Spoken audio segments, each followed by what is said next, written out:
is essentially applying ethical values in governance.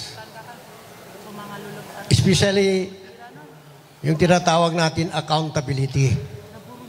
Ang accountability dito sa atin, sa Pilipinas, unang-una papeles, kailangan mag-comply yung lahat ng documentation, kompleto. Kompleto. Kasi pag kulang ng documents, ibig sabihin, hindi sapat yung documentation mo.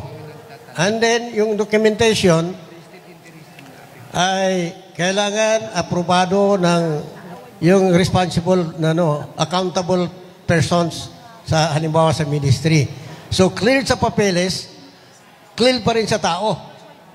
So, that is not enough.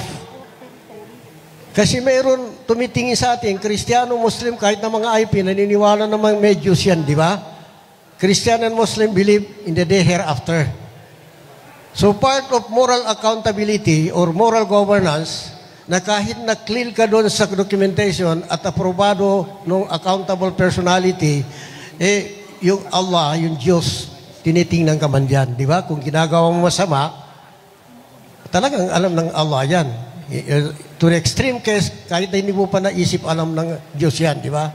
So yan, to a certain extent, yan ang moral governance. Accountability in terms of documentation, accountability in terms of the accountable person na pinirman at kumpleto ang proseso, and then you are still responsible. May accountable ka pa rin, especially during the hereafter dun sa Diyos.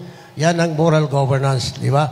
And then, the other side to that, moral governance is not about seeking power. It's not about seeking power or authority, nor it is about having access to resources. Having access to resources. Because that is basically the motive or motivations of people, especially many, if not most politicians, makapwesto, manalo, maging governor, mag-access siya sa power, mag-access siya sa resources, pero wala na siyang accountability doon sa higher na, higher being. Ba? So, ibig sabihin kami, halimbawa ako, pursuing the principle of moral governance, I am serving the ministry, I'm serving the people, but beyond that, I'm expecting that if I do good work, meron akong expect doon sa hereafter na reward sa akin.